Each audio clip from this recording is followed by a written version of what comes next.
I'm not sure when the first time a game developer took the core concept of Defender and then added the ability to tear through enemies with a hyper boost, but I first encountered it with the release of Resogun by the incredible Finnish developer Housemarque in 2013 for the PlayStation 3. For me, it marked the first time the tables turned on the core game. Unlike the classic Defender, where I always felt fragile and overwhelmed, it was me in charge of the map, and they had to bring some real firepower to bring me down. I bring up Defender and Resogun because, in my mind, Jetboard Joust is a retro-inspired Resogun, with the addition of randomly generated level maps and a deep, fun weapons and upgrade system. Resogun is one of my all-time favorites, and Bitbull Limited has done a wonderful job with Jetboard Joust. They've managed to capture the hard-to-define, but you know it when you play it, sense of everything coming together into a flow that just fires on all cylinders. Jetboard Joust calls itself a cross between classic 80s arcade shoot-'em-ups, specifically shmups, and hardcore modern roguelikes. I don't see these two influences very strongly myself. I guess the roguelike comes from the random spawn overworld maps, and the shmups in Jetboard's boss battles. Jetboard Joust has more organic combat than I usually associate with the above. You careen around the screen, tearing through enemies and destroying them with a huge array of weapons, each with their own benefits and drawbacks. I noticed the game's promotional text doesn't really tell you how Defender-like it is, but maybe it should, in part because it does the Defender-like very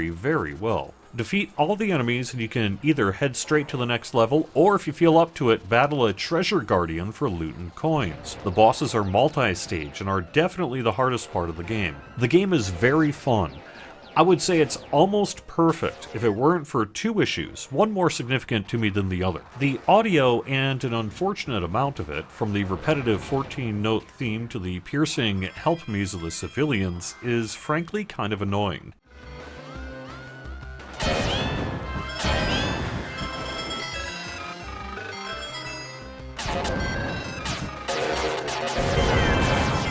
That said, the audio can be turned down or off, but I'd love to see the developer take a fresh look at the overall sound of the game and see if they can reduce the noise and add clarity along with at least more music. The minor issue is the AI of the game often forced me up to the top of the screen in order to dodge enemy attacks, and once I was on the top of the screen, I could no longer see me or my enemy's health bars. Some kind of adjustment to prevent combat from clustering towards the top would also help let the player pull off even cooler moves. A particular fun highlight has been the cool weapons, from a hammer that slams mobs to the ground to a lightning arc that jumps to nearby enemies. I've really had fun trying out and upgrading items, and have found almost all of them to be useful. Quick note, while the game is compatible with both the classic and modern controller, I had to plug the classic controller into the VCS over USB in order for Jetboard Joust to recognize it. Both controllers work great for the game.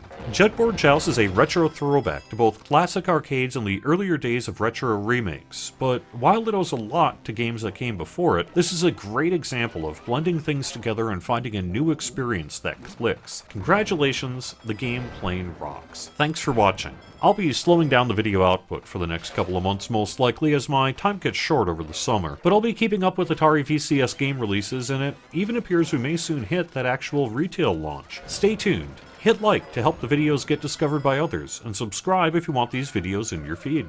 Have fun!